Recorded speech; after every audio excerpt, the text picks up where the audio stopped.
안녕하세요. 반갑습니다. 현준입니다. 이번 한 주도 잘 보내셨죠? 어떻게 보내셨는지. 좀 춥진 않으셨나요? 저는 좀 추워서 그런지 살짝 목 감기가 걸린 느낌인데, 겨울이면 늘 좀 목이 좀 칼칼하고 그런 것 같아요. 작년 겨울이 굉장히 따뜻해서 그랬나, 이번 겨울이 굉장히 춥게 느껴집니다. 저 같은 경우는요.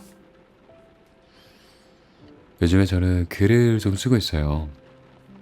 약간 옛날 기억을 되짚어서 아팠던 기억도 쓰고, 어떻게 성장했는지도 쓰고, 이런 식으로 쓰고 있는데, 뭔가 그때 생각도 나고 합니다. 보통 자기만 담아두고 싶은 얘기들이 있잖아요. 저도 그런 얘기들이 있는데, 그런 얘기들을 키보드로 글로 옮겨 적는 작업을 하고 있다 보니까 좀 센치해지기도 하고, 어떤 부분엔 되게 치유를 받기도 하고 그러고 있습니다. 그리고 제가 했던 많은 일들, 나아지기 위해서 했던 일들, 잠을 더 잘 자기 위해서 노력했던 것들을 글로 옮겨놓고 보니까 나 되게 열심히 살았구나, 나 되게 잘 살았네 하는 생각도 하게 되었습니다. 우리는 되게 잘 살고 있어요. 그걸 굳이 우리가 적어놓지 않고 말로 표현 안 할 뿐이죠. 우리는 지금 굉장히 잘 살고 있습니다. 자기 자신을 더 사랑해줘도 될 것 같아요. 그래요, 오늘 제가 읽어드릴 책은요, 정준영 작가님의 붓다와의 마음 수업이란 책입니다. 정준영 작가님은 30여 년간 명상을 해왔고, 그리고 서울 불교대학원 대학교의 교수로 20년째 재직하고 있다고 합니다. 저도 명상을 굉장히 많이 하고 또 좋아하고 김주환 교수님 강의도 많이 듣고 그러고 있는데요. 이 책을 통해서 좀 더 깊이 있는 생각을 하게 되었다고 말씀드리고 싶어요. 자기 연민에 대하여, 그리고 다른 사람들을 사랑하는 마음에 대하여 이 책을 통해 좀 느껴볼 수 있었습니다. 여러분들도 그런 마음을 느껴보셨으면 좋겠어요.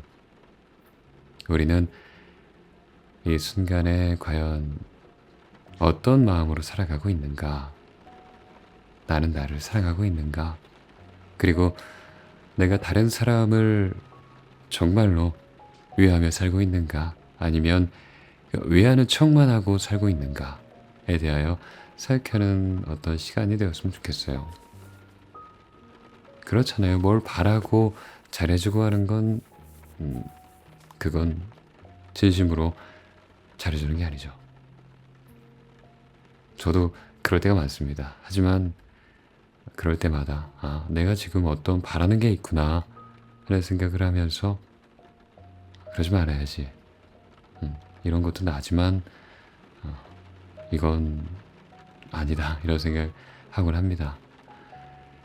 그래, 완벽할 수는 없겠지만 잘 살려고 노력할 수는 있을 것 같습니다. 마음을 조금 내려놓고 하루하루 재밌게 살아간다는 마음으로 함께 재밌게 살아가요. 그래서 저는 들어가 보겠습니다. 잘 자요.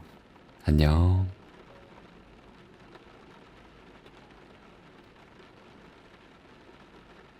즐거운 마음으로 길을 걸어가고 있다고 가정해보자.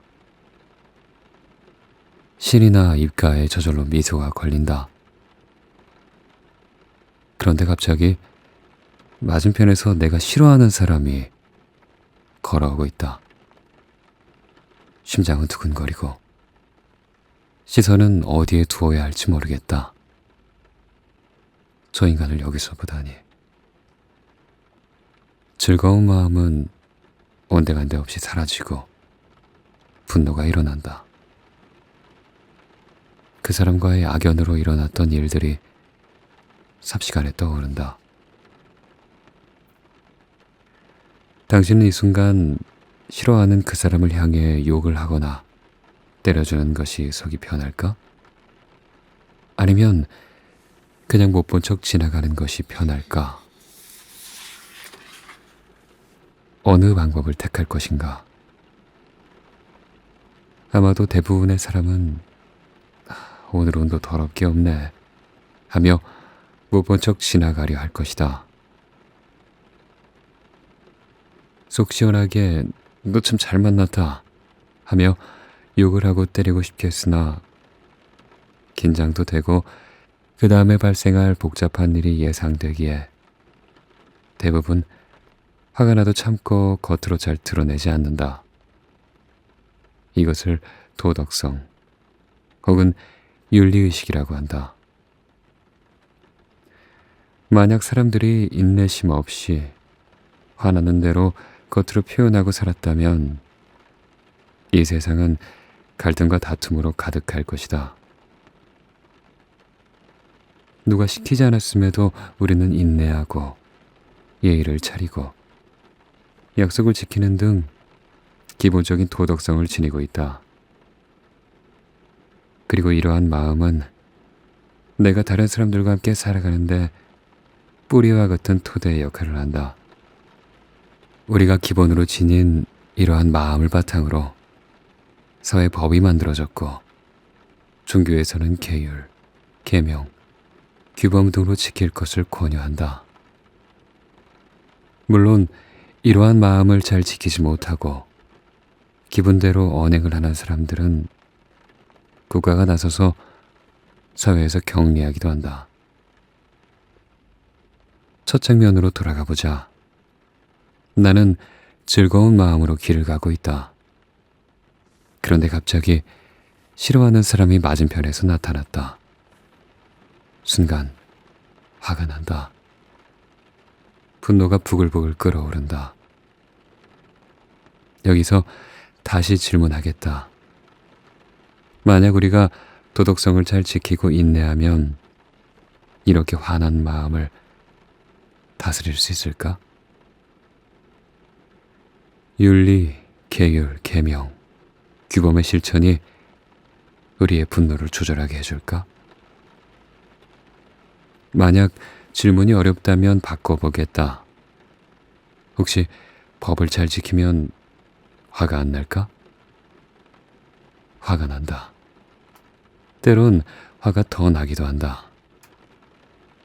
우리가 인내하고 윤리와 법을 지키는 것만으로는 화난 마음을 다스리기가 어렵다. 인내와 도덕은 분노를 언행으로 표출하는 것을 막고 다스리는 역할을 할 뿐, 솟구치는 분노를 다스리지 못한다. 물론 이것들이 사회생활엔 필요하지만 개인의 분노를 다스리기엔 분명 한계가 있다. 착하게 산다고 해서 화가 안 나는 것이 아니다. 아무리 착하게 살아도 화병에 걸릴 수 있다. 그렇다면 화난 마음은 무엇으로 다스릴 수 있을까? 바로 마음이다. 분노하는 마음은 또 다른 마음이 개입해야만 다스릴 수 있다. 마음이라고 하니 너무 방대하다. 조금 더 구체적으로 보면 집중하는 마음이 필요하다. 이제 타인과의 관계에서 개인의 문제로 들어간다. 잠시라도 싫어하는 그 사람을 생각하기보다는 싫어하고 있는 나 자신을 바라보려고 시도한다. 이때 그 사람이 아닌 나의 상태를 바라보려면 집중하는 마음이 있어야 한다. 만약 집중이 없으면 내 마음은 바로 싫어하는 사람을 찾아가 다시 찰싹 붙어버릴 것이다. 그렇기에 나의 마음을 조절하는 힘이 필요하다. 이렇게 나의 마음을 집중으로 다스리는 과정을 마음 공부, 집중 훈련, 기도, 명상 등이라 부르기도 한다. 그럼 다시 처음 장면으로 되돌아가 보자. 즐거운 마음으로 길을 가고 있는데 내가 싫어하는 사람이 나타난 순간이다. 우리는 갑자기 화가 나고 분노한다. 그런데 도대체 즐거운 마음은 어디로 갔을까? 그리고 분노하고 미워하는 마음은 어디에서 왔을까? 누군가를 이토록 미워하는 마음은 아마도 나의 기억 속에 숨어 있었던 것 같다. 싫어하는 그 사람의 모습과 음성, 소식은 불쏘시개가 되어 바로 분노하는 마음이 타오르도록 도울 뿐이다. 이처럼 그에 대한 기억은 내 안에 숨어 있다가 조금만 맞으면 언제든지 튀어나올 준비를 하고 있나 보다. 마지막 질문이다. 만약 우리가 마음의 집중을 잘하면 언제 튀어나올지 모르는 숨어있는 분노와 기억, 부정적인 정서를 다스릴 수 있을까? 질문이 난해하다면 바꾸어 보겠다. 집중을 잘하면 내 안에 숨어있는 기억도 다스릴 수 있을까? 혹시 지금 이 페이지를 뚫어지게 보면 다음 장의 글자도 보일까? 아무리 눈에 힘을 주고 집중해 보아도 보이지 않는다. 집중은 표면으로 드러난 대상을 인식할 수 있을 뿐이지 가려진 숨은 대상은 알 수 없기 때문이다. 대상이 없는데 어디에 집중하겠는가?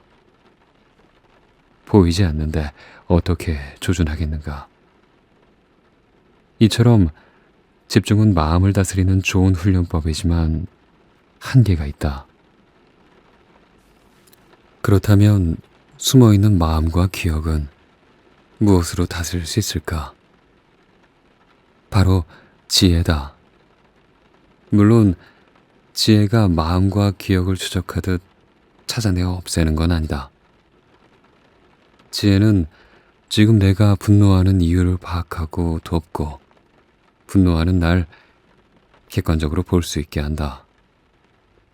그리고 어떤 조건들이 나를 분노라는 결과로 이끌었는지 알 수 있도록 해준다. 이러한 지혜를 키우기 위해선 관찰이 필요하다. 관찰을 통해 얻은 지혜는 열매에 해당한다. 앞서 언행의 다스림이 뿌리라면 마음의 집중은 줄기, 그리고 인과 과정을 바르게 이해하는 지혜를 열매라고 볼 수 있다. 이들은 한 그루의 과실수처럼 유기적으로 연결되어 있으면서 동시에 서로 다른 역할을 하고 있다. 우선 뿌리의 역할을 돕기 위해 우리는 이완을 추구한다. 이완은 들뜨고 흥분한 마음을 가라앉히는 것이다. 활성화된 교감신경을 의도적으로 낮추는 작업이다. 이를 위해 사랑, 행복, 연민 등의 마음을 갖는 것이 도움이 된다. 노력은 좋은 것인가, 나쁜 것인가? 집착은 좋은 것인가, 나쁜 것인가? 우리는 일반적으로 노력은 긍정적인 의미로, 집착은 부정적인 의미로 사용한다. 노력은 어떤 목적을 이루기 위해 애쓰는 걸 말하고, 집착은 어떤 것에 마음이 쓰여 잊지 못하고 매달리는 것을 말한다. 사전적인 의미를 보면 무엇인가를 하고자 적극적으로 애쓰고 매달리는 마음이란 측면에선 별반 다르지 않은 것 같다. 명상을 진행하는 과정에서도 노력과 집착이 나타난다. 명상 자세 중에 좌선 자세는 잠에 들지 않으면서도 이완으로 안정된 몸을 통해 집중을 유지할 수 있는 최적의 자세다. 물론 다른 명상 자세들도 상황에 따라 필요하지만 걷는 명상은 몸이 흔들리기에 안정감을 유지하기 어렵고 누워서 하는 명상은 잠에 빠지기 쉽고 서서 하는 명상은 오랜 시간 진행하기 어렵다. 그러다 보니 좌선 자세는 마치 명상을 상징하는 자세처럼 인식되어 왔다. 하지만 좌선 역시 고정된 자세로 오래 있다 보면 다리와 허리뿐만 아니라 목과 어깨까지 통증을 유발한다. 의학적 관점으로 보면 좌선은 관절, 즉 몸에 무리를 가하기에 권하지 않는 자세다. 그럼에도 불구하고 명상에서 좌선은 매우 중요한 자세로 많은 수행처에서 권유하고 있다. 수행처마다 조금씩 다르지만 보통 하루에 8시간 정도의 좌선을 권한다. 내가 머문 수행처 한 곳은 새벽 4시부터 밤 9시까지 좌선과 행선을 1시간씩 반복하는 일정으로 이루어졌다. 결코 짧지 않은 시간이다. 하루는 좌선 중에 왼쪽 궁둥이 한 부분에서 쑤시는 듯한 통증이 느껴졌다. 이 통증은 좌선을 할 때마다 같은 자리에 반복적으로 나타났다. 눈을 뜨고 시계를 보니 좌선을 시작하고 약 45분 정도가 지나면 통증이 일어났다. 나는 이 통증이 너무 싫었기에 사라지길 바랬다. 결국 통증을 없애는 방법으로 관찰을 선택했다. 물론 자세를 바꾸면 이 통증이 사라진다는 걸 알고 있었다. 그러나 일시적으로 통증이 사라질 뿐 머지않아 다시 나타난다는 사실도 알았기에 통증을 직접 만나기로 결심했다. 나의 의도는 통증이 변화하고 사라지는 모습을 놓치지 않고 관찰하는 것이었다. 하지만 1시간으로 정해진 좌선 시간이 너무 짧았다. 단체로 수행하는 공간에서 바로 이어 행선이 진행되기에 나만 혼자 앉아있을 수가 없었다. 스승을 찾아가 좌선 시간을 늘리고 싶다고 말했다. 스승은 다른 사람들의 행선에 방해가 되지 않는 곳에 앉아 한 번에 5시간 이상은 지속하지 말라고 했다. 그런데도 희한하게 5시간 이하로 앉으라는 말씀이 적어도 5시간은 앉아야 한다는 소리처럼 들렸다. 한 번에 좌선을 5시간씩 유지하는 건 쉽지 않았다. 먼저 아침이나 점심 식사 중 하나를 포기해야 했다. 정오 이후에는 금식 규칙을 지켰기에 오후가 되면 배가 고팠다.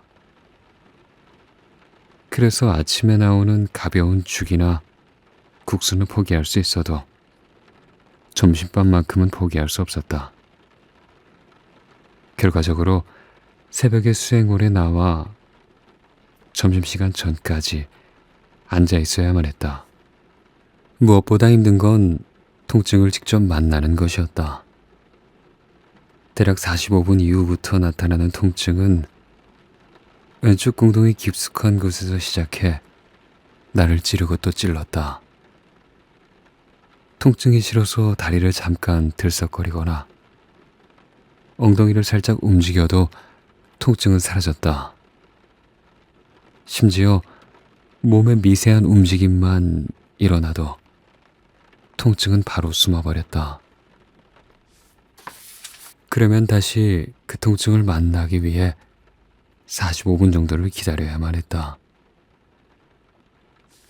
어쩔 수 없이 꼼짝달싹 못한 채 매번 5시간씩 통증과 함께했다. 멋있게 표현해서 통증과의 직면이지 실제로는 이를 악물고 무작정 버티는 것에 불과했다. 때로는 고문 중에 고문이라는 생각도 들었다. 얼마나 아픈지 온몸이 부들부들 떨리고 눈에선 눈물이, 코에선 콧물, 입에선 침이 나왔다. 온몸에선 땀이 흘렀다. 이렇게 한번 안고 나면 가사가 흠뻑 젖었다. 시간이 흐르며 통증과 한 덩어리였던 난 조금씩 통증으로부터 분리되기 시작했다. 가끔은 통증은 있으나 아파하는 자는 없다는 사실을 경험할 수 있었다. 이렇게 매일 통증과 함께하던 중 문득 이런 망상이 떠올랐다. 나는 지금 노력하고 있는 것인가? 집착하고 있는 것인가? 노력은 좋은 것이고 집착은 나쁜 것일 텐데 지금 나는 잘하고 있는 건지 잘 못하고 있는 건지 구분하기 어려웠다. 꾸준한 노력이라는 허울 좋은 포장 안에 강한 집착이 숨어 있음을 느낄 수 있었기 때문이다. 나는 집착을 버리고자 이곳까지 왔지만 오히려 내 모습은 서둘러 한 소식 하겠다고, 깨달음을 얻겠다고 성인의 과위를 성취하고자 아주 강렬하게 매달리고 있었다. 스승을 찾아가 이러한 망상이 일어났음을 전했다. 그리고 물었다. 지금 저는 노력하는 것입니까? 아니면 집착하는 것입니까? 스승은 대답했다. 수행을 하기 위해 하는 건 노력이다. 스승에게서 분명한 답은 들었지만 마음이 편치 않았다. 나는 스스로 내가 강하게 집착하고 있다는 사실을 알고 있었다. 시간이 흘러 그 통증이 소멸하는 모습을 볼 수 있었다. 그리고 지금까지 그 부위의 통증은 나타나지 않고 있다. 과연 노력과 집착의 차이는 무엇일까? 마치 풀지 못한 화두처럼 의심만이 남아 있었다. 하지만 머지않아 이 답은 쉽게 찾을 수 있었다. 불교 경전에 이와 관련한 붓다의 가르침이 있다. 가래로 가래를 제거한다. 갈애는 마치 목이 말라 애타게 물을 찾는 것처럼 집착하는 것을 말한다. 이제 수행을 시작한 자가 목적에 집착하는 것은 당연하다. 처음부터 집착이 없기를 바라는 것이 과욕일 것이다. 범부가 집착에서 벗어난 성인이 되기 위해 집착을 가지고 수행하는 건 당연하다. 이 집착의 결실을 이루기 위해 더 깊은 집착을 제거하는 과정 역시 필수적이다. 마치 훌륭한 의사가 독으로 독을 없애는 것처럼 우리는 집착으로 집착을 극복할 수 있다. 노력과 집착은 그 자체로 좋은 것과 나쁜 것이 아니다. 우리가 무엇을 하고 무엇을 향하느냐에 따라 달라지는 것이다.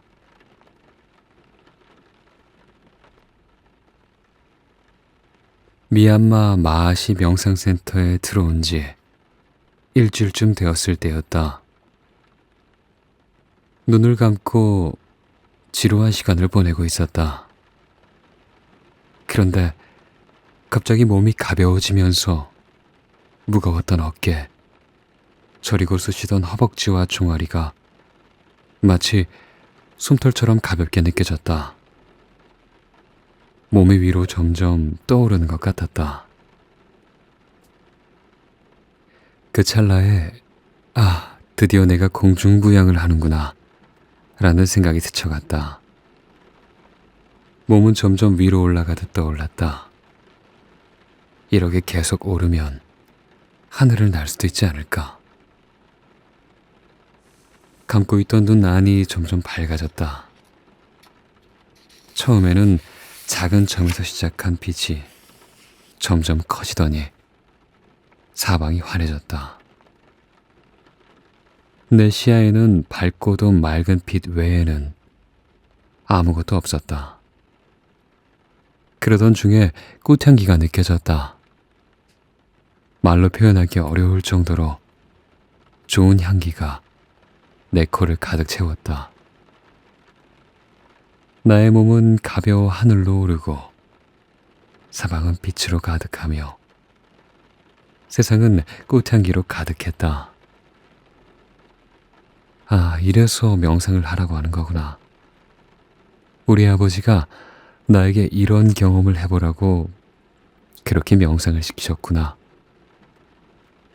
별의별 생각이 다 일어났다. 잠시 후 나의 몸은 다시 무거워지고 눈앞은 깜깜해졌으며 향기도 사라졌다. 다음날 난 그 경험을 다시 하기 위해 서둘러 명상홀로 나갔다. 그런데 내가 앉았던 자리에 다른 수행자가 앉아 있는 것이었다. 아, 저기가 내 자리인데 저 자리에 앉아야 하는데. 게다가 어제 그 경험을 할 때 앉았던 그 방석이 보이지 않았다. 또 다른 수행자가 이미 그 방석을 쓰고 있는 것이다. 아, 내가 저 방석을 써야 되는데. 내일은 더 빨리 나와서 자리와 방석을 챙겨야겠다고 다짐했다. 하지만 그 자리와 그 방석을 다시 차지해도 그날의 경이로운 경험은 다시 오지 않았다. 매일 같은 자리와 방석을 쓰고 그때와 같은 시간에 앉아 있어도 어깨도 위로 올려보고 눈도 감았다 떴다 해보고 코를 킁킁거리며 애써봤지만 아무런 경험도 아무런 느낌도 얻지 못했다. 나는 앉아서 명상이 아닌 기도를 하기 시작했다. 아, 다시 해야 돼. 그 경험이 안 되면 내 수행은 퇴보한 거야. 다시 해야만 돼. 30년 가까이 지난 지금까지도 그와 같은 경험은 다시 할 수 없다. 그 짧은 순간의 경험이 나에게 남긴 집착은 실로 대단했다. 수행처에서 한 달 가까이 날 괴롭혔다. 가끔 지금도 그 순간이 생각난다.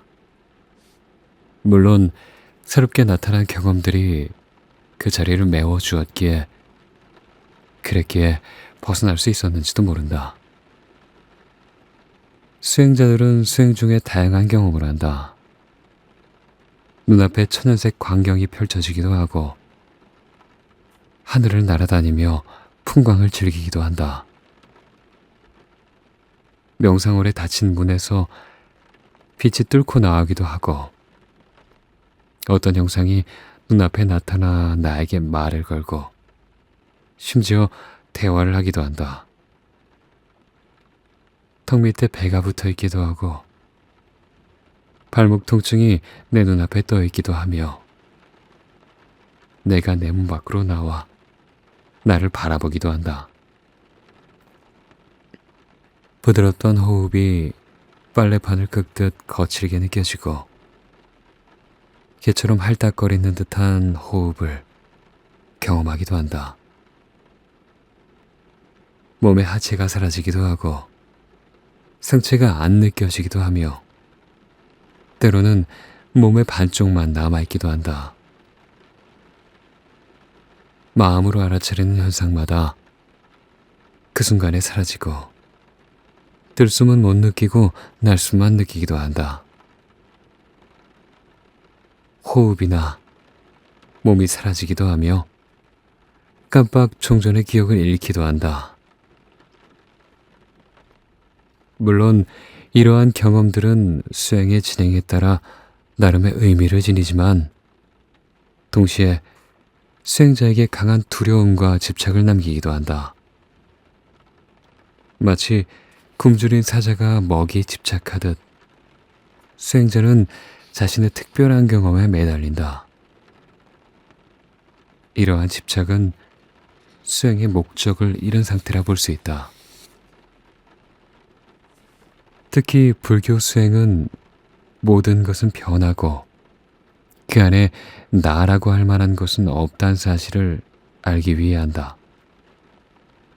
하지만 수행 과정에서 경험하는 신비한 체험은 나라는 위대한 존재가 있다 라는 생각을 확신하게 만든다. 이러한 집착을 가지고 있으면 더 이상의 수행은 진전이 없다. 그저 그런 수행의 경험을 추억 삼아 과거에 찬란한 수행력이 있었다는 걸, 그 착각을 보석처럼 간직하고 있을 뿐이다.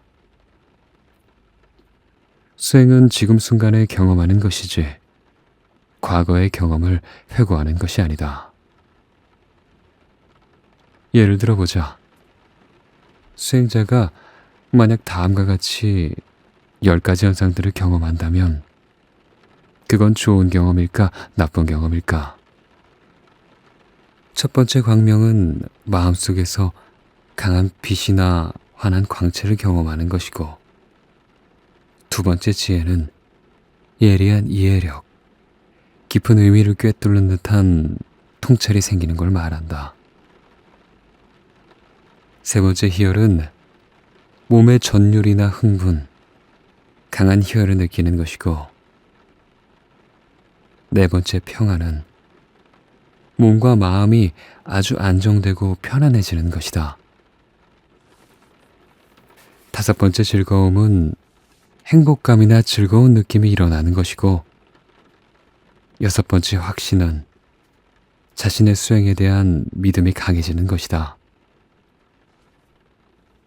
일곱 번째 노력은 수행에 더 전념하게 되는 것이고, 여덟 번째 현기는 마음 챙김이 확고하고 흔들리지 않는 것을 뜻한다.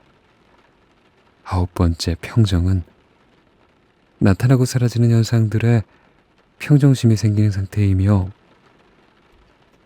마지막 열 번째 욕구는 이러한 현상들에 대한 미세한 집착과 욕망이 일어나는 걸 의미한다. 무엇보다 이러한 10가지 현상들은 잘못된 수행을 하거나 게으른 수행자에겐 나타나지 않는다. 꾸준히 부지런하게 수행한 자에게만 나타난다. 내가 이러한 경험을 한다면 좋은 일일까? 이는 10가지 번뇌, 즉 십관 수염이라 부른다. 마음을 혼란스럽게 하여 해탈에 이르는 길에 방해가 되는 10가지 장애물이란 뜻이다. 이것들은 윗바사나 수행자가 지혜를 개발하는 과정에서 나온다. 아무리 좋은 경험이라고 할지라도 집착하면 결국 장애물이 된다. 명상과 관련된 일을 하다 보니 가끔 낯선 수행자들이 대학교 연구실을 찾아오기도 한다. 대부분의 방문자는 나의 수행 경험을 묻는 것에서 시작한다. 아마도 자신의 수행 경험을 공유할 수 있는 사람인지를 확인하려고 하는 것일 테다. 시간이 흐르고 어느 정도 신뢰가 쌓이면 자신의 경험과 고민거리를 조심스레 꺼내놓는다.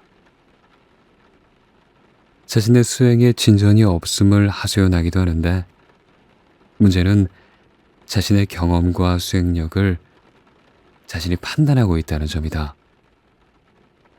특히 과거에 경험한 현상과 현재의 상태를 비교하며 자신의 수행이 퇴보하고 있다고 평가한다. 교수님, 예전엔 수행이 잘 됐는데 이제는 안 돼요. 예전에는 어떻게 잘 되셨는데요? 옛날엔 제가 앉아있기만 하면 빛도 보이고 몸도 가벼워지고 수행 시간도 빨리 지나갔는데 언제 그런 경험을 하셨나요? 한 20년 됐습니다. 이처럼 수행 도중에 특별한 현상을 경험하게 되면 이러한 현상에 집착하게 된다. 그러면 욕망이 나의 마음에 있는지 잘 살펴봐야 한다. 조금이라도 집착하는 마음이 있다면 이를 번뇌로 알아차리고 벗어나야 한다. 특별한 현상이 문제가 아니라 집착이 문제인 것이다. 그리고 특별한 현상은 쉽사리 집착의 먹이가 된다.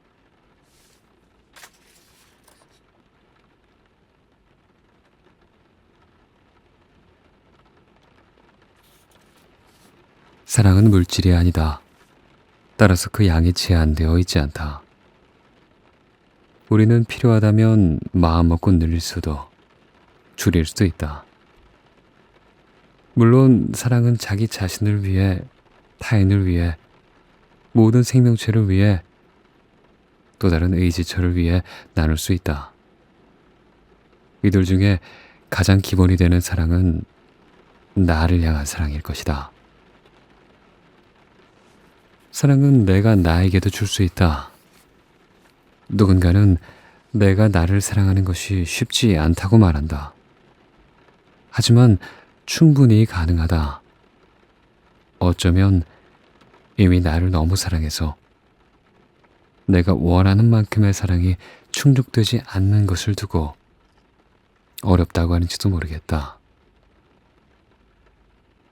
스스로를 사랑하기 위해선 밝은 나뿐만 아니라 어두운 나도 사랑해줘야 한다. 세상 누구보다 내가 나를 가장 잘 안다. 남들은 모르는 나의 어두운 면도 알고 있다. 혹시라도 남들이 알면 부끄럽고 심지어 용서받지 못할 일도 난 알고 있다. 나를 사랑하고 싶다면 부끄러워 드러내기 어려운 자신의 모습도 용기 내어 꺼낼 수 있어야 한다. 그것이 괴롭고 힘든 일일지라도 나 자신을 사랑하고 용서하기 위해 꼭 필요한 과정이다. 조금씩 시작한다면 나는 나를 충분히 사랑하고 용서할 수 있다. 한 아이의 발등이 다쳤다고 생각해보자. 아이는 얼굴을 찡그리며 다칠 때의 느낌이 어땠는지 보여주려는 듯 상처 부위에 붙인 밴드를 살며시 떼어내며 사람들에게 상처를 보여준다. 이때 누군가 놀란 표정으로 아이 아픔에 공감하듯 얼굴을 일그러뜨리고 심각한 소리로 말한다. 아이고, 얼마나 아팠어. 병원 갔다 왔어? 못 걷는 거 아냐? 그러면 아마 아이는 찡그린 얼굴 대신에 입꼬리를 살며시 울리며 괜찮아요. 지금은 안 아파요. 하고 대답할 것이다. 어쩌면 언제 다쳤냐는 듯이 바로 웃으며 뛰어놀 수도 있다. 만약 누군가가 공감해주지 않고 나무란다면 아이는 어떨까? 그놈한 얼굴로 이까지 상처가 뭐 어떻다고 그러냐? 아무렇지도 않네. 혹은 이게 상처냐? 내 상처 한번 볼래?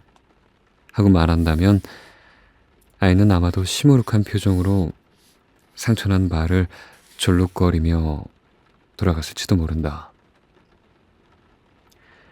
아이는 자신의 아픔에 공감해주고 자신을 존중해주길 원했다.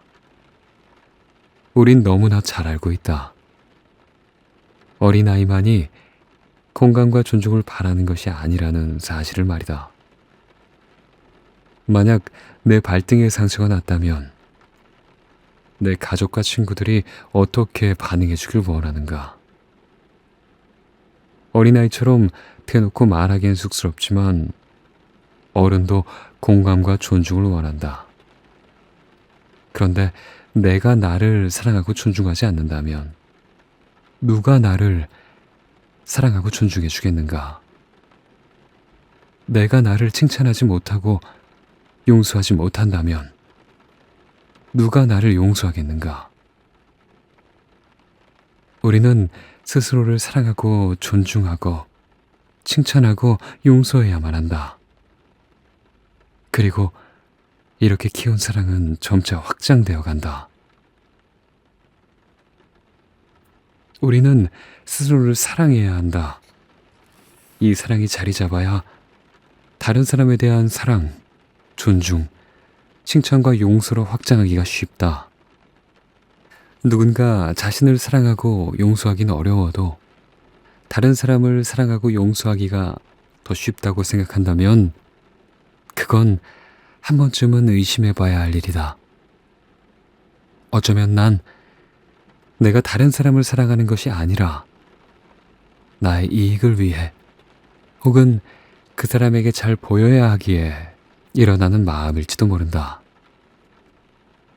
이러한 마음은 정성과 배려라는 멋진 포장지에 한 번 더 쌓여 있기에 그 내막을 보기 어렵다. 이렇게 위장한 마음을 확장하는 것은 자칫 자존감을 무너뜨리는 위험한 시도가 될 수 있다. 우리는 일상이나 사회에서 다른 사람과의 관계에 어려움을 경험한다. 친인척이 함께 모이는 명절을 지내고 나면 가족 간의 다툼이 벌어지기도 한다. 군대에 가면 전투훈련보다 내무반 생활이 더 어렵다고들 한다.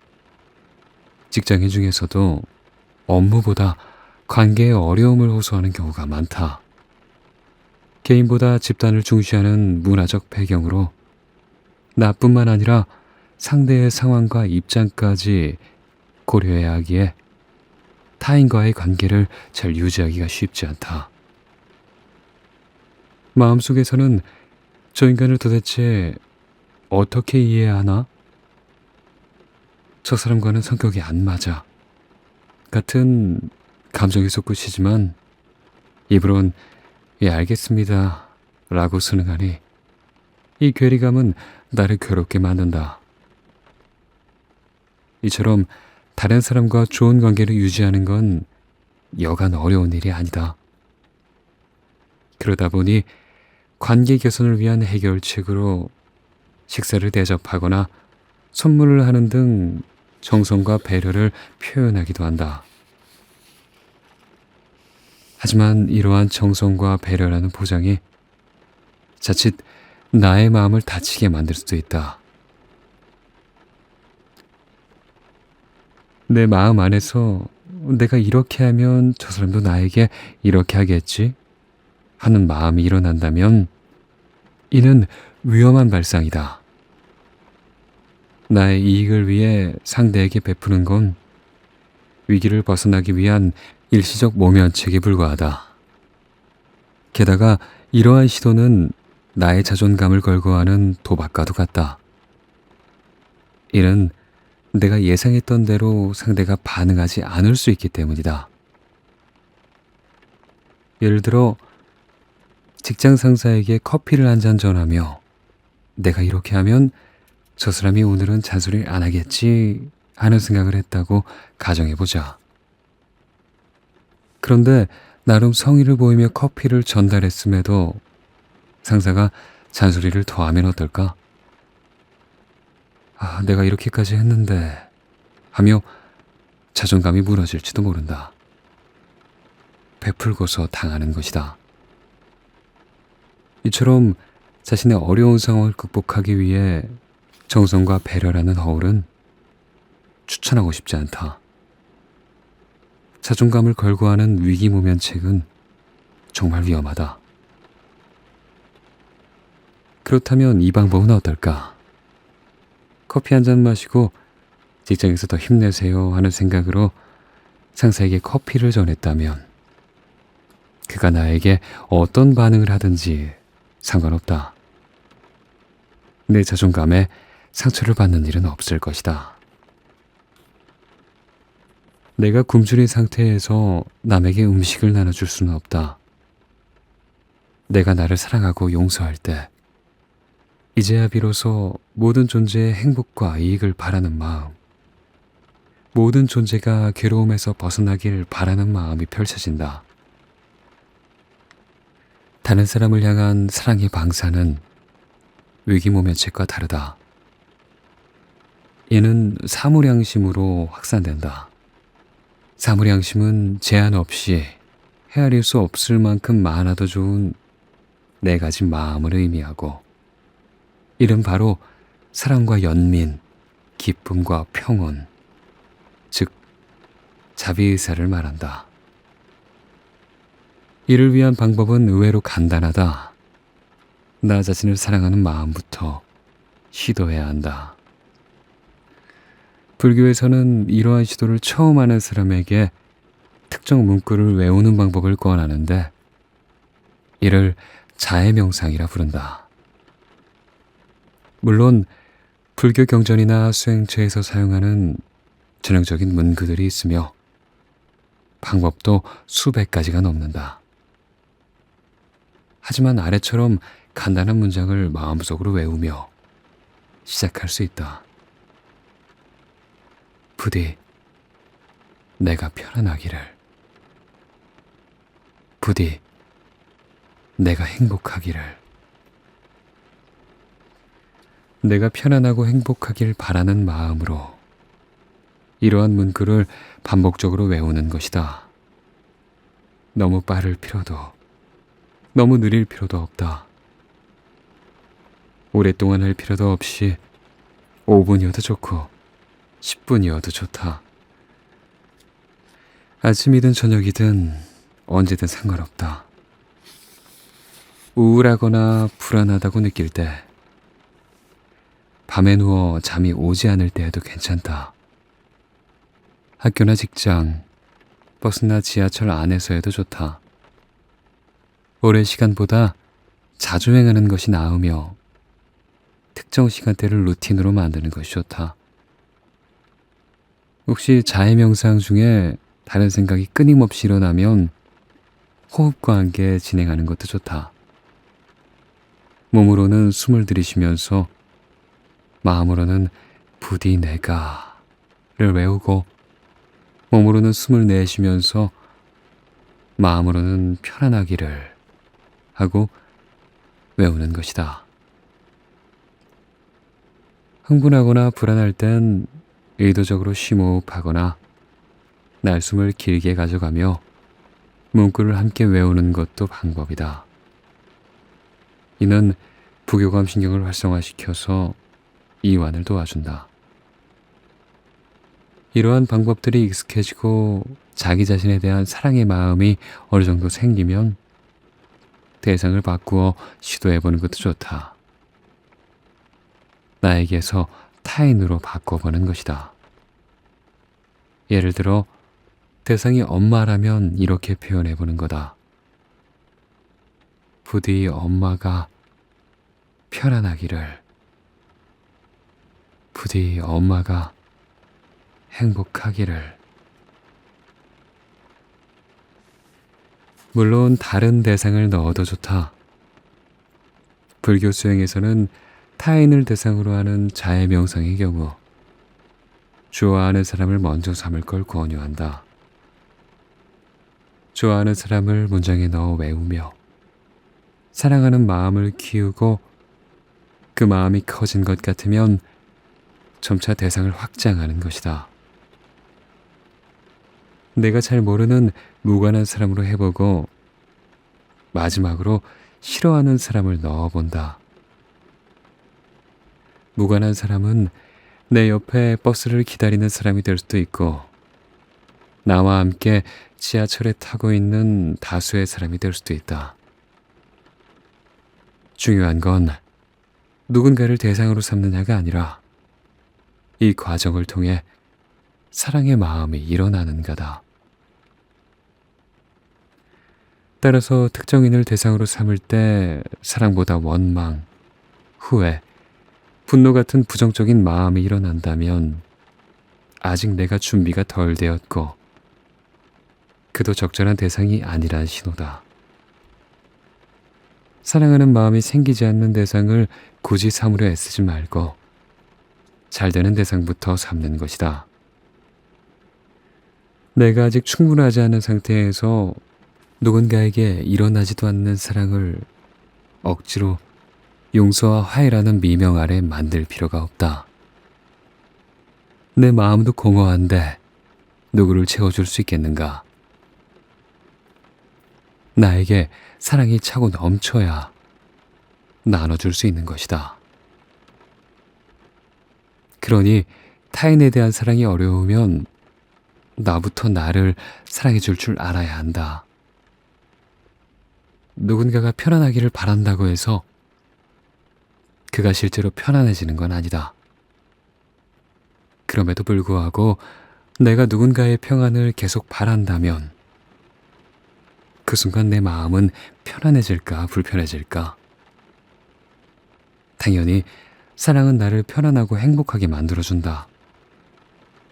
지금 당장은 그게 싫지 않은 감정이 아니더라도 반복적으로 문구를 되뇌며 마음을 일으키면 나를 흔드는 다른 생각이 들어올 틈을 주지 않게 된다.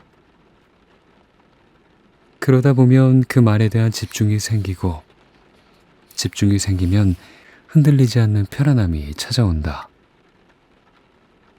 그리고 뇌는 내가 누군가의 평안을 바라는 마음이 진짜인 줄 알게 된다. 따라서 자해 명상의 시작에서 사랑을 일으키는 시도가 어색하고 또 자기적이어도 괜찮다. 이러한 시작은 너무나 당연하며 꾸준히 반복하는 것이 중요하다. 불교는 이러한 자해 명상을 사마타 수행의 일종으로 분류한다. 빨리어로 사마타는 고요 혹은 평온이란 뜻이다. 고요함을 다루기 위해 고요함에 방해되는 요소들은 멈추게 해야 한다는 의미다. 중국에서는 그친다는 의미로 지라고 번역했다. 구글은 지포즈라는 명상 프로그램을 만들어 사람들이 잠시 멈추고 숨을 고르고 스트레스를 관리하도록 돕는다. 자해 명상은 문구를 되뇌는 과정을 통해 마음의 이완을 돕는다. 그리고 점진적으로 더 고요하고 더 평온해지도록 만들어준다. 우리는 외부 자극이 없어도 음악과 명상 앱이 없어도 스스로 이완할 수 있는 힘을 얻게 된다.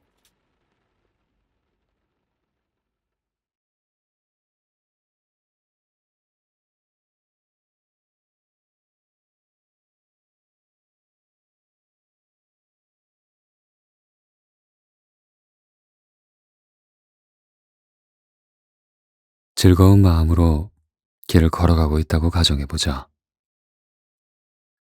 신이나 입가에 저절로 미소가 걸린다. 그런데 갑자기 맞은편에서 내가 싫어하는 사람이 걸어오고 있다. 심장은 두근거리고 시선은 어디에 두어야 할지 모르겠다. 저 인간을 여기서 보다니. 즐거운 마음은 온데간데 없이 사라지고 분노가 일어난다. 그 사람과의 악연으로 일어났던 일들이 삽시간에 떠오른다. 당신은 이 순간 싫어하는 그 사람을 향해 욕을 하거나 때려주는 것이 속이 편할까? 아니면 그냥 못 본 척 지나가는 것이 편할까? 어느 방법을 택할 것인가? 아마도 대부분의 사람은 오늘 운도 더럽게 없네 하며 못 본 척 지나가려 할 것이다.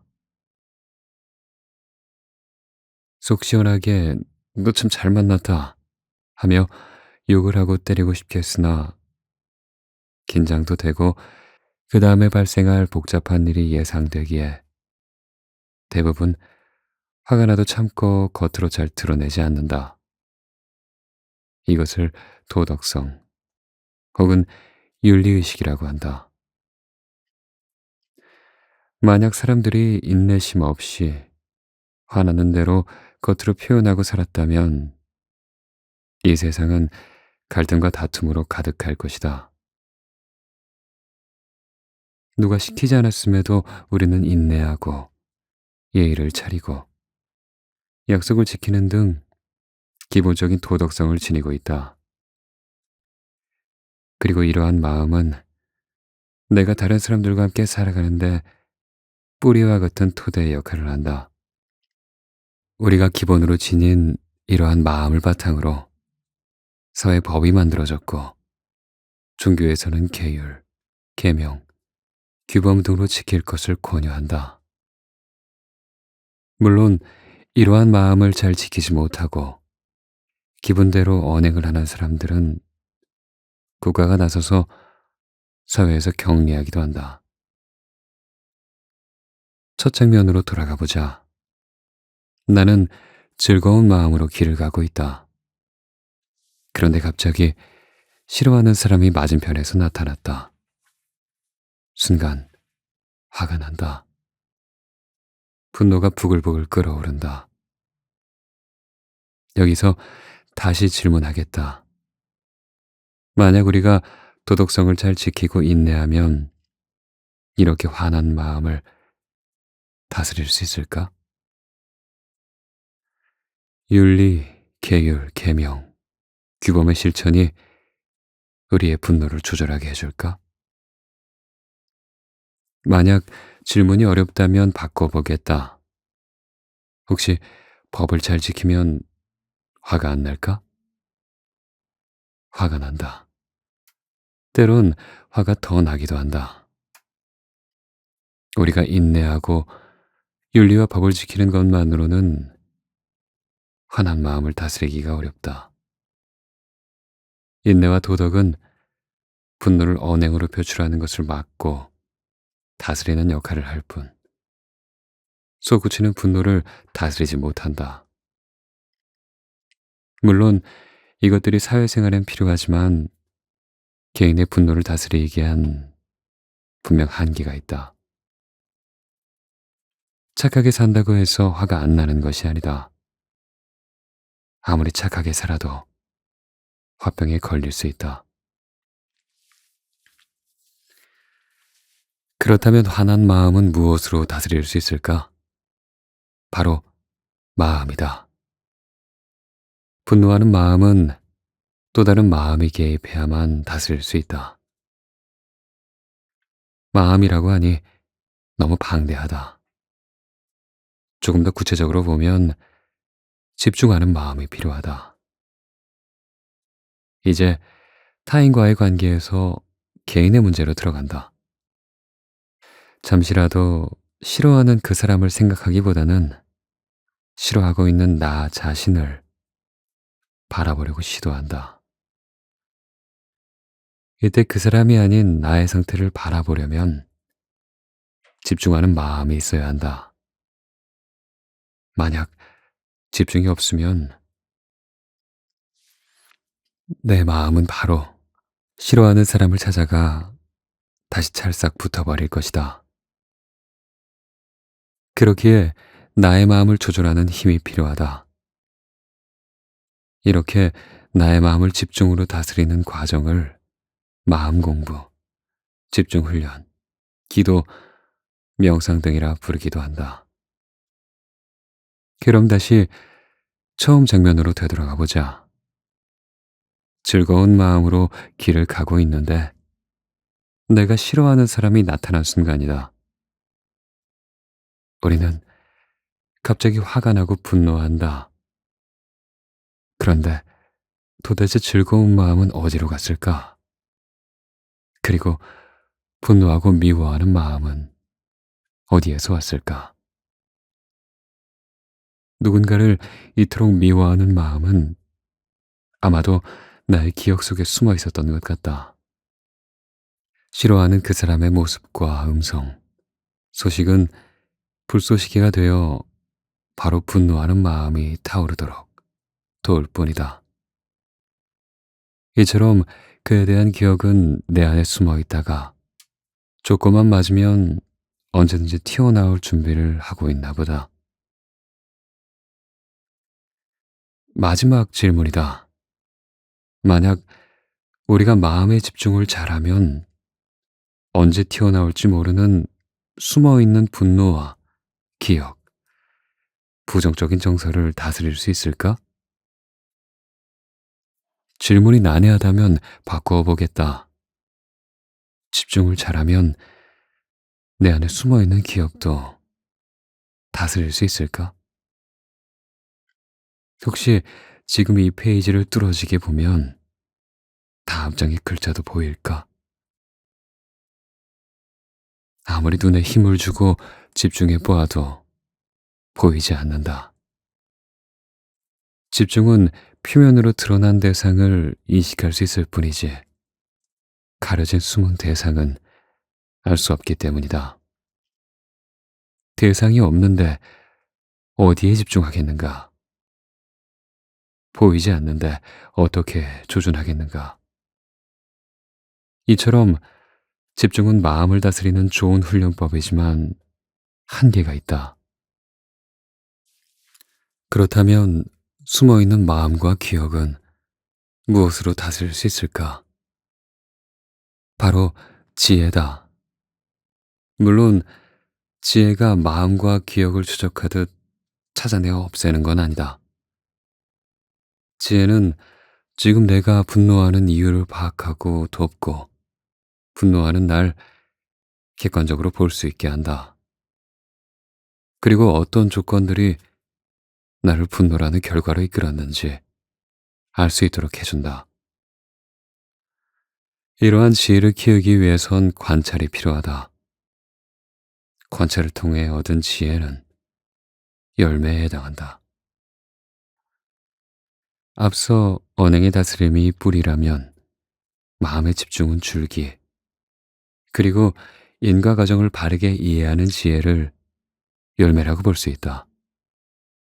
이들은 한 그루의 과실수처럼 유기적으로 연결되어 있으면서 동시에 서로 다른 역할을 하고 있다.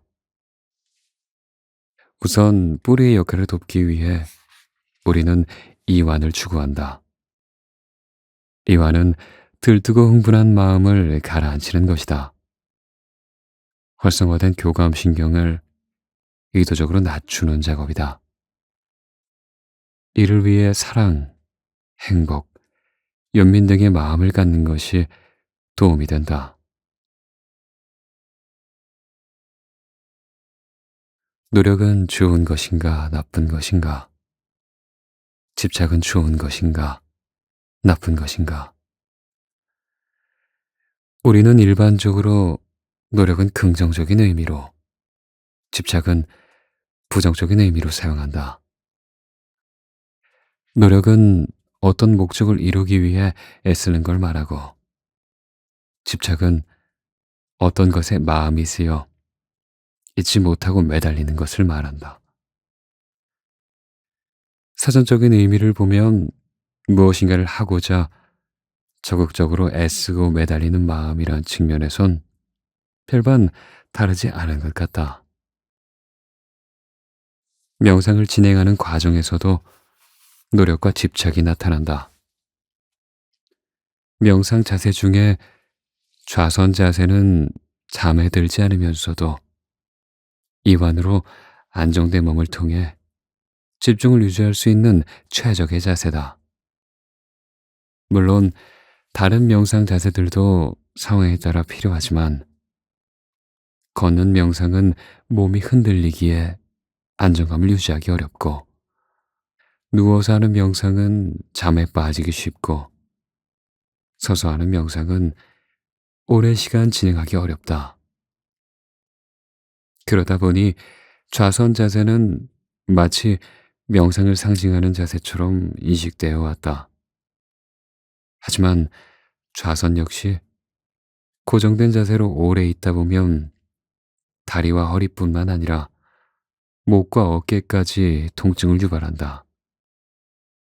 의학적 관점으로 보면 좌선은 관절, 즉 몸에 무리를 가하기에 권하지 않는 자세다. 그럼에도 불구하고 명상에서 좌선은 매우 중요한 자세로 많은 수행처에서 권유하고 있다. 수행처마다 조금씩 다르지만 보통 하루에 8시간 정도의 좌선을 권한다. 내가 머문 수행처 한 곳은 새벽 4시부터 밤 9시까지 좌선과 행선을 1시간씩 반복하는 일정으로 이루어졌다. 결코 짧지 않은 시간이다. 하루는 좌선 중에 왼쪽 궁둥이 한 부분에서 쑤시는 듯한 통증이 느껴졌다. 이 통증은 좌선을 할 때마다 같은 자리에 반복적으로 나타났다.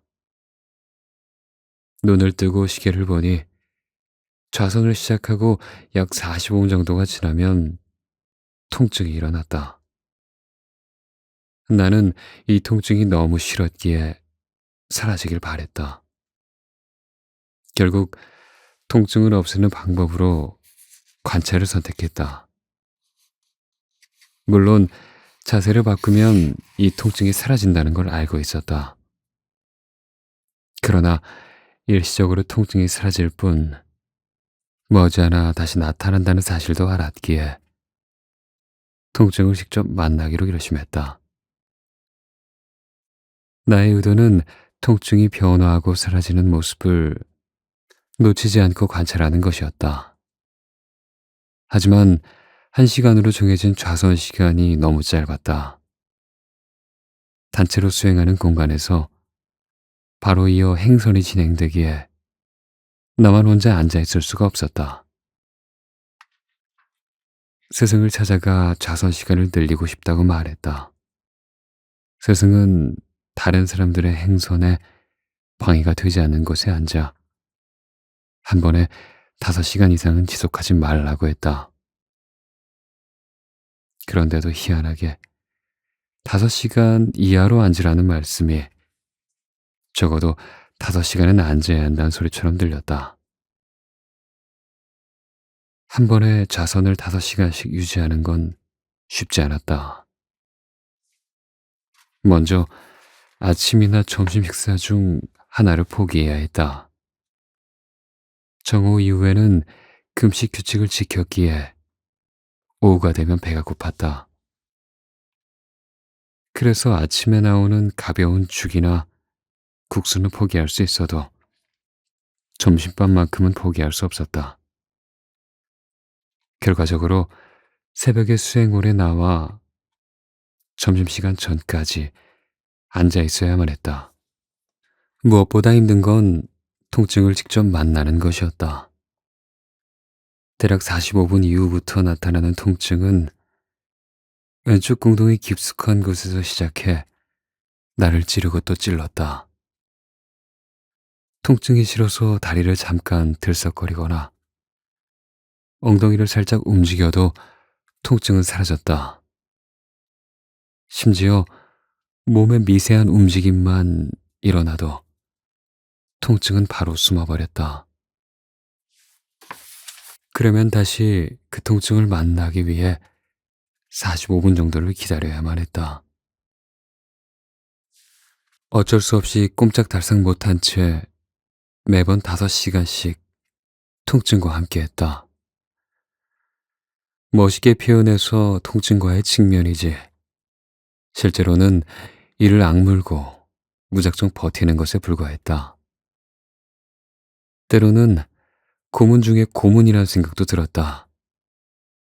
얼마나 아픈지 온몸이 부들부들 떨리고 눈에선 눈물이, 코에선 콧물, 입에선 침이 나왔다. 온몸에선 땀이 흘렀다. 이렇게 한번 앉고 나면 가사가 흠뻑 젖었다. 시간이 흐르며 통증과 한 덩어리였던 난 조금씩 통증으로부터 분리되기 시작했다.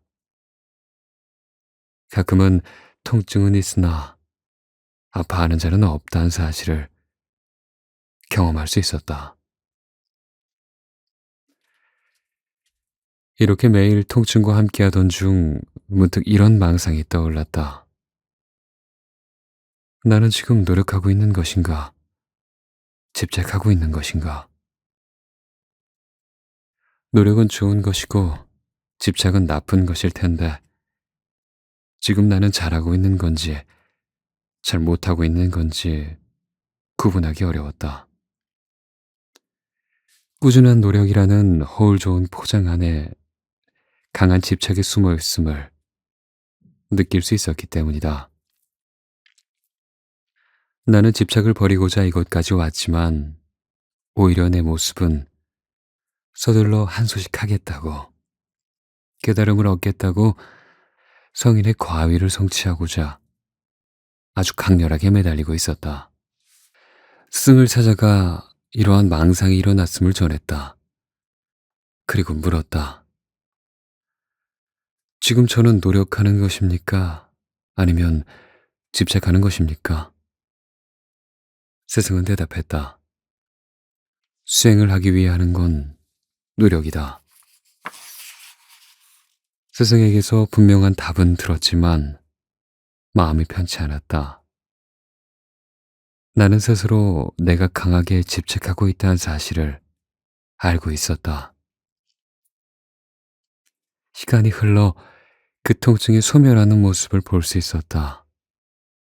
그리고 지금까지 그 부위의 통증은 나타나지 않고 있다. 과연 노력과 집착의 차이는 무엇일까? 마치 풀지 못한 화두처럼 의심만이 남아 있었다. 하지만 머지않아 이 답은 쉽게 찾을 수 있었다. 불교 경전에 이와 관련한 붓다의 가르침이 있다. 가래로 가래를 제거한다. 갈애는 마치 목이 말라 애타게 물을 찾는 것처럼 집착하는 것을 말한다. 이제 수행을 시작한 자가 목적에 집착하는 것은 당연하다. 처음부터 집착이 없기를 바라는 것이 과욕일 것이다. 범부가 집착에서 벗어난 성인이 되기 위해 집착을 가지고 수행하는 건 당연하다. 이 집착의 결실을 이루기 위해 더 깊은 집착을 제거하는 과정 역시 필수적이다. 마치 훌륭한 의사가 독으로 독을 없애는 것처럼 우리는 집착으로 집착을 극복할 수 있다. 노력과 집착은 그 자체로 좋은 것과 나쁜 것이 아니다. 우리가 무엇을 하고 무엇을 향하느냐에 따라 달라지는 것이다.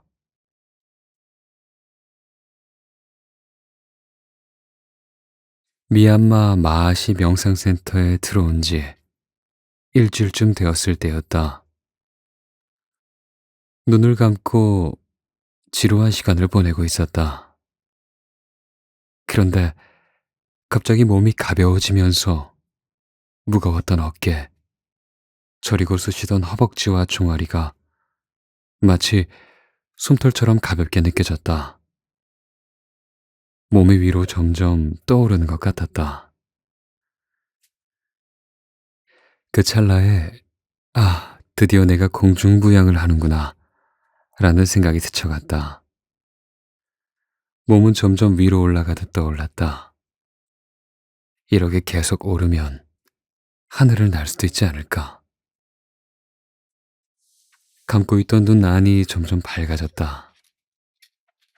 처음에는 작은 점에서 시작한 빛이 점점 커지더니 사방이 환해졌다. 내 시야에는 밝고도 맑은 빛 외에는 아무것도 없었다. 그러던 중에 꽃향기가 느껴졌다. 말로 표현하기 어려울 정도로 좋은 향기가 내 코를 가득 채웠다. 나의 몸은 가벼워 하늘로 오르고 사방은 빛으로 가득하며 세상은 꽃향기로 가득했다. 아, 이래서 명상을 하라고 하는 거구나. 우리 아버지가 나에게 이런 경험을 해보라고 그렇게 명상을 시키셨구나. 별의별 생각이 다 일어났다. 잠시 후 나의 몸은 다시 무거워지고 눈앞은 깜깜해졌으며 향기도 사라졌다. 다음날 난 그 경험을 다시 하기 위해 서둘러 명상홀로 나갔다. 그런데 내가 앉았던 자리에 다른 수행자가 앉아 있는 것이었다. 아, 저기가 내 자리인데. 저 자리에 앉아야 하는데. 게다가 어제 그 경험을 할 때 앉았던 그 방석이 보이지 않았다. 또 다른 수행자가 이미 그 방석을 쓰고 있는 것이다. 아, 내가 저 방석을 써야 되는데. 내일은 더 빨리 나와서 자리와 방석을 챙겨야겠다고 다짐했다. 하지만 그 자리와 그 방석을 다시 차지해도 그날의 경이로운 경험은 다시 오지 않았다. 매일 같은 자리와 방석을 쓰고 그때와 같은 시간에 앉아 있어도 어깨도 위로 올려보고 눈도 감았다 떴다 해보고 코를 킁킁거리며 애써봤지만 아무런 경험도 아무런 느낌도 얻지 못했다. 나는 앉아서 명상이 아닌 기도를 하기 시작했다. 아, 다시 해야 돼. 그 경험이 안 되면 내 수행은 퇴보한 거야. 다시 해야만 돼. 30년 가까이 지난 지금까지도 그와 같은 경험은 다시 할 수 없다. 그 짧은 순간의 경험이 나에게 남긴 집착은 실로 대단했다. 수행처에서 한 달 가까이 날 괴롭혔다. 가끔 지금도 그 순간이 생각난다. 물론 새롭게 나타난 경험들이 그 자리를 메워주었기에 그랬기에 벗어날 수 있었는지도 모른다. 수행자들은 수행 중에 다양한 경험을 한다. 눈앞에 천연색 광경이 펼쳐지기도 하고 하늘을 날아다니며 풍광을 즐기기도 한다. 명상홀에 닫힌 문에서 빛이 뚫고 나오기도 하고 어떤 형상이 눈앞에 나타나 나에게 말을 걸고 심지어 대화를 하기도 한다. 턱 밑에 배가 붙어 있기도 하고 발목 통증이 내 눈앞에 떠 있기도 하며 내가 내 문 밖으로 나와 나를 바라보기도 한다. 부드럽던 호흡이 빨래판을 긁듯 거칠게 느껴지고 개처럼 할딱거리는 듯한 호흡을 경험하기도 한다. 몸의 하체가 사라지기도 하고 상체가 안 느껴지기도 하며 때로는 몸의 반쪽만 남아있기도 한다. 마음으로 알아차리는 현상마다 그 순간에 사라지고 들숨은 못 느끼고 날숨만 느끼기도 한다. 호흡이나 몸이 사라지기도 하며 깜빡 종전의 기억을 잃기도 한다. 물론 이러한 경험들은 수행의 진행에 따라 나름의 의미를 지니지만 동시에 수행자에게 강한 두려움과 집착을 남기기도 한다. 마치 굶주린 사자가 먹이에 집착하듯 수행자는 자신의 특별한 경험에 매달린다. 이러한 집착은 수행의 목적을 잃은 상태라 볼 수 있다. 특히 불교 수행은 모든 것은 변하고 그 안에 나라고 할 만한 것은 없다는 사실을 알기 위해 한다. 하지만 수행 과정에서 경험하는 신비한 체험은 나라는 위대한 존재가 있다 라는 생각을 확신하게 만든다. 이러한 집착을 가지고 있으면 더 이상의 수행은 진전이 없다. 그저 그런 수행의 경험을 추억 삼아 과거에 찬란한 수행력이 있었다는 걸, 그 착각을 보석처럼 간직하고 있을 뿐이다. 수행은 지금 순간에 경험하는 것이지 과거의 경험을 회고하는 것이 아니다. 예를 들어보자. 수행자가 만약 다음과 같이 10가지 현상들을 경험한다면 그건 좋은 경험일까, 나쁜 경험일까? 첫 번째 광명은 마음속에서 강한 빛이나 환한 광채를 경험하는 것이고, 두 번째 지혜는 예리한 이해력, 깊은 의미를 꿰뚫는 듯한 통찰이 생기는 걸 말한다. 세 번째 희열은 몸의 전율이나 흥분, 강한 희열을 느끼는 것이고, 네 번째 평안은 몸과 마음이 아주 안정되고 편안해지는 것이다. 다섯 번째 즐거움은 행복감이나 즐거운 느낌이 일어나는 것이고, 여섯 번째 확신은 자신의 수행에 대한 믿음이 강해지는 것이다. 일곱 번째 노력은 수행에 더 전념하게 되는 것이고, 여덟 번째 현기는 마음 챙김이 확고하고 흔들리지 않는 것을 뜻한다. 아홉 번째 평정은 나타나고 사라지는 현상들에 평정심이 생기는 상태이며, 마지막 열 번째 욕구는 이러한 현상들에 대한 미세한 집착과 욕망이 일어나는 걸 의미한다. 무엇보다 이러한 10가지 현상들은 잘못된 수행을 하거나 게으른 수행자에겐 나타나지 않는다. 꾸준히 부지런하게 수행한 자에게만 나타난다. 내가 이러한 경험을 한다면 좋은 일일까? 이는 10가지 번뇌, 즉 십관 수염이라 부른다. 마음을 혼란스럽게 하여 해탈에 이르는 길에 방해가 되는 10가지 장애물이란 뜻이다. 이것들은 윗바사나 수행자가 지혜를 개발하는 과정에서 나온다. 아무리 좋은 경험이라고 할지라도 집착하면 결국 장애물이 된다. 명상과 관련된 일을 하다 보니 가끔 낯선 수행자들이 대학교 연구실을 찾아오기도 한다. 대부분의 방문자는 나의 수행 경험을 묻는 것에서 시작한다.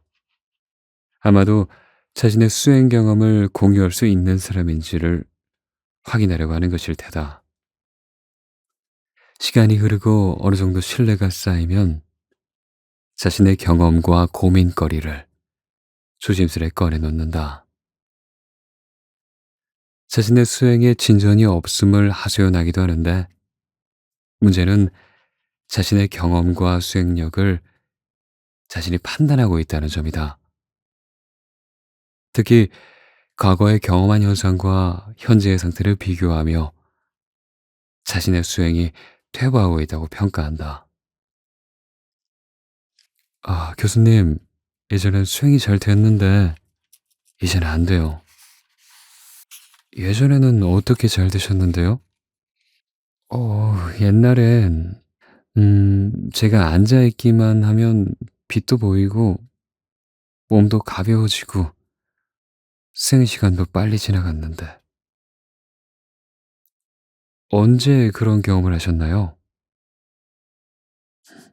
한 20년 됐습니다. 이처럼 수행 도중에 특별한 현상을 경험하게 되면 이러한 현상에 집착하게 된다.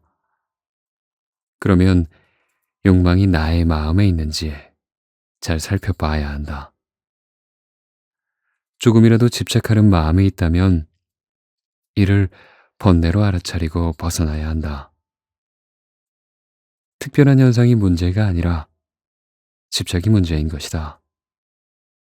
그리고 특별한 현상은 쉽사리 집착의 먹이가 된다.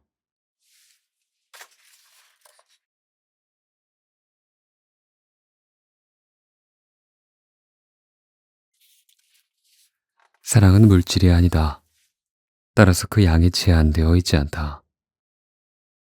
우리는 필요하다면 마음먹고 늘릴 수도, 줄일 수도 있다.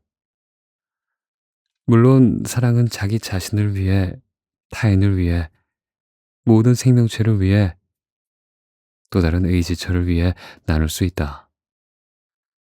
이들 중에 가장 기본이 되는 사랑은 나를 향한 사랑일 것이다. 사랑은 내가 나에게도 줄 수 있다. 누군가는 내가 나를 사랑하는 것이 쉽지 않다고 말한다. 하지만 충분히 가능하다.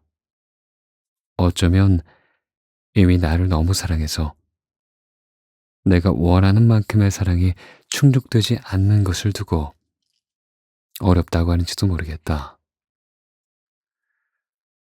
스스로를 사랑하기 위해선 밝은 나뿐만 아니라 어두운 나도 사랑해줘야 한다. 세상 누구보다 내가 나를 가장 잘 안다. 남들은 모르는 나의 어두운 면도 알고 있다. 혹시라도 남들이 알면 부끄럽고 심지어 용서받지 못할 일도 난 알고 있다. 나를 사랑하고 싶다면 부끄러워 드러내기 어려운 자신의 모습도 용기 내어 꺼낼 수 있어야 한다. 그것이 괴롭고 힘든 일일지라도 나 자신을 사랑하고 용서하기 위해 꼭 필요한 과정이다. 조금씩 시작한다면 나는 나를 충분히 사랑하고 용서할 수 있다. 한 아이의 발등이 다쳤다고 생각해보자. 아이는 얼굴을 찡그리며 다칠 때의 느낌이 어땠는지 보여주려는 듯 상처 부위에 붙인 밴드를 살며시 떼어내며 사람들에게 상처를 보여준다. 이때 누군가 놀란 표정으로 아이 아픔에 공감하듯 얼굴을 일그러뜨리고 심각한 소리로 말한다. 아이고, 얼마나 아팠어. 병원 갔다 왔어? 못 걷는 거 아냐? 그러면 아마 아이는 찡그린 얼굴 대신에 입꼬리를 살며시 올리며 괜찮아요. 지금은 안 아파요. 하고 대답할 것이다. 어쩌면 언제 다쳤냐는 듯이 바로 웃으며 뛰어놀 수도 있다. 만약 누군가가 공감해주지 않고 나무란다면 아이는 어떨까? 근엄한 얼굴로 이까지 상처가 뭐 어떻다고 그러냐? 아무렇지도 않네. 혹은 이게 상처냐? 내 상처 한번 볼래? 하고 말한다면 아이는 아마도 시무룩한 표정으로 상처난 발을 졸룩거리며 돌아갔을지도 모른다. 아이는 자신의 아픔에 공감해주고 자신을 존중해주길 원했다. 우린 너무나 잘 알고 있다. 어린아이만이 공감과 존중을 바라는 것이 아니라는 사실을 말이다.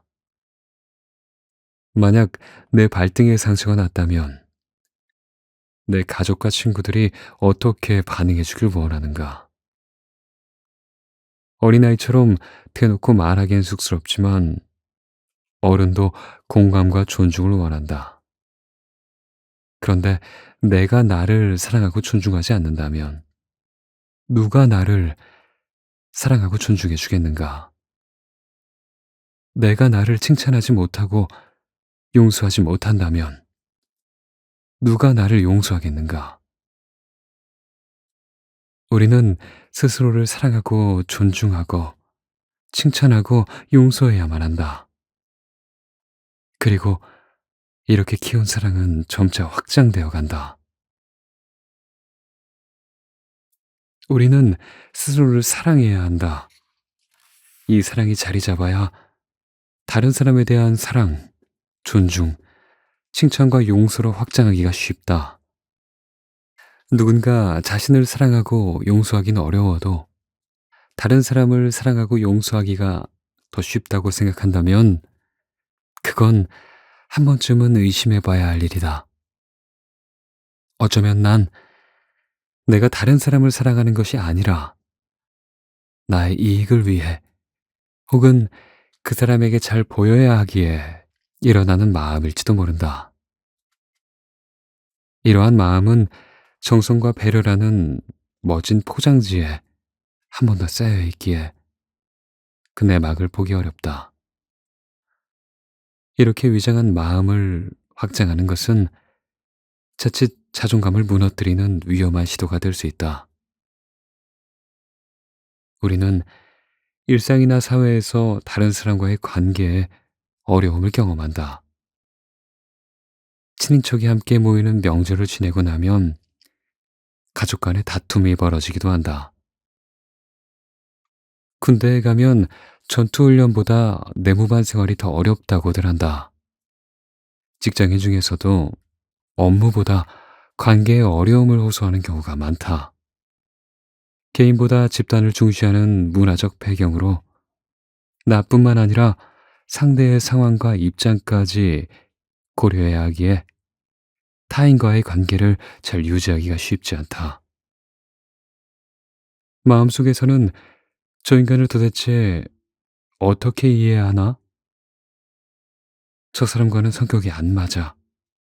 같은 감정이 솟구치지만 입으론 예, 알겠습니다. 라고 순응하니 이 괴리감은 나를 괴롭게 만든다. 이처럼 다른 사람과 좋은 관계를 유지하는 건 여간 어려운 일이 아니다. 그러다 보니 관계 개선을 위한 해결책으로 식사를 대접하거나 선물을 하는 등 정성과 배려를 표현하기도 한다. 하지만 이러한 정성과 배려라는 포장이 자칫 나의 마음을 다치게 만들 수도 있다. 내 마음 안에서 내가 이렇게 하면 저 사람도 나에게 이렇게 하겠지? 하는 마음이 일어난다면 이는 위험한 발상이다. 나의 이익을 위해 상대에게 베푸는 건 위기를 벗어나기 위한 일시적 모면책에 불과하다. 게다가 이러한 시도는 나의 자존감을 걸고 하는 도박과도 같다. 이는 내가 예상했던 대로 상대가 반응하지 않을 수 있기 때문이다. 예를 들어 직장 상사에게 커피를 한 잔 전하며 내가 이렇게 하면 저 사람이 오늘은 잔소리를 안 하겠지 하는 생각을 했다고 가정해보자. 그런데 나름 성의를 보이며 커피를 전달했음에도 상사가 잔소리를 더하면 어떨까? 아, 내가 이렇게까지 했는데 하며 자존감이 무너질지도 모른다. 베풀고서 당하는 것이다. 이처럼 자신의 어려운 상황을 극복하기 위해 정성과 배려라는 허울은 추천하고 싶지 않다. 자존감을 걸고 하는 위기모면책은 정말 위험하다. 그렇다면 이 방법은 어떨까? 커피 한 잔 마시고 직장에서 더 힘내세요 하는 생각으로 상사에게 커피를 전했다면 그가 나에게 어떤 반응을 하든지 상관없다. 내 자존감에 상처를 받는 일은 없을 것이다. 내가 굶주린 상태에서 남에게 음식을 나눠줄 수는 없다. 내가 나를 사랑하고 용서할 때 이제야 비로소 모든 존재의 행복과 이익을 바라는 마음, 모든 존재가 괴로움에서 벗어나길 바라는 마음이 펼쳐진다. 다른 사람을 향한 사랑의 방사는 위기모면책과 다르다. 이는 사물양심으로 확산된다. 사물양심은 제한 없이 헤아릴 수 없을 만큼 많아도 좋은 네 가지 마음을 의미하고 이는 바로 사랑과 연민, 기쁨과 평온, 즉 자비의사를 말한다. 이를 위한 방법은 의외로 간단하다. 나 자신을 사랑하는 마음부터 시도해야 한다. 불교에서는 이러한 시도를 처음 하는 사람에게 특정 문구를 외우는 방법을 권하는데 이를 자해명상이라 부른다. 물론 불교 경전이나 수행처에서 사용하는 전형적인 문구들이 있으며 방법도 수백 가지가 넘는다. 하지만 아래처럼 간단한 문장을 마음속으로 외우며 시작할 수 있다. 부디 내가 편안하기를. 부디 내가 행복하기를. 내가 편안하고 행복하길 바라는 마음으로 이러한 문구를 반복적으로 외우는 것이다. 너무 빠를 필요도, 너무 느릴 필요도 없다. 오랫동안 할 필요도 없이 5분이어도 좋고 10분이어도 좋다. 아침이든 저녁이든 언제든 상관없다. 우울하거나 불안하다고 느낄 때, 밤에 누워 잠이 오지 않을 때에도 괜찮다. 학교나 직장, 버스나 지하철 안에서 해도 좋다. 오랜 시간보다 자주 행하는 것이 나으며 특정 시간대를 루틴으로 만드는 것이 좋다. 혹시 자해 명상 중에 다른 생각이 끊임없이 일어나면 호흡과 함께 진행하는 것도 좋다. 몸으로는 숨을 들이쉬면서 마음으로는 부디 내가를 외우고 몸으로는 숨을 내쉬면서 마음으로는 편안하기를 하고 외우는 것이다. 흥분하거나 불안할 땐 의도적으로 심호흡하거나 날숨을 길게 가져가며 문구를 함께 외우는 것도 방법이다. 이는 부교감 신경을 활성화시켜서 이완을 도와준다. 이러한 방법들이 익숙해지고 자기 자신에 대한 사랑의 마음이 어느 정도 생기면 대상을 바꾸어 시도해보는 것도 좋다. 나에게서 타인으로 바꿔보는 것이다. 예를 들어 대상이 엄마라면 이렇게 표현해보는 거다. 부디 엄마가 편안하기를. 부디 엄마가 행복하기를. 물론 다른 대상을 넣어도 좋다. 불교 수행에서는 타인을 대상으로 하는 자해 명상의 경우 좋아하는 사람을 먼저 삼을 걸 권유한다. 좋아하는 사람을 문장에 넣어 외우며 사랑하는 마음을 키우고 그 마음이 커진 것 같으면 점차 대상을 확장하는 것이다. 내가 잘 모르는 무관한 사람으로 해보고 마지막으로 싫어하는 사람을 넣어본다. 무관한 사람은 내 옆에 버스를 기다리는 사람이 될 수도 있고 나와 함께 지하철에 타고 있는 다수의 사람이 될 수도 있다. 중요한 건 누군가를 대상으로 삼느냐가 아니라 이 과정을 통해 사랑의 마음이 일어나는가다. 따라서 특정인을 대상으로 삼을 때 사랑보다 원망, 후회, 분노 같은 부정적인 마음이 일어난다면 아직 내가 준비가 덜 되었고 그도 적절한 대상이 아니란 신호다. 사랑하는 마음이 생기지 않는 대상을 굳이 삼으려 애쓰지 말고 잘 되는 대상부터 삼는 것이다. 내가 아직 충분하지 않은 상태에서 누군가에게 일어나지도 않는 사랑을 억지로 용서와 화해라는 미명 아래 만들 필요가 없다. 내 마음도 공허한데 누구를 채워줄 수 있겠는가? 나에게 사랑이 차고 넘쳐야 나눠줄 수 있는 것이다. 그러니 타인에 대한 사랑이 어려우면 나부터 나를 사랑해줄 줄 알아야 한다. 누군가가 편안하기를 바란다고 해서 그가 실제로 편안해지는 건 아니다. 그럼에도 불구하고 내가 누군가의 평안을 계속 바란다면 그 순간 내 마음은 편안해질까, 불편해질까? 당연히 사랑은 나를 편안하고 행복하게 만들어준다.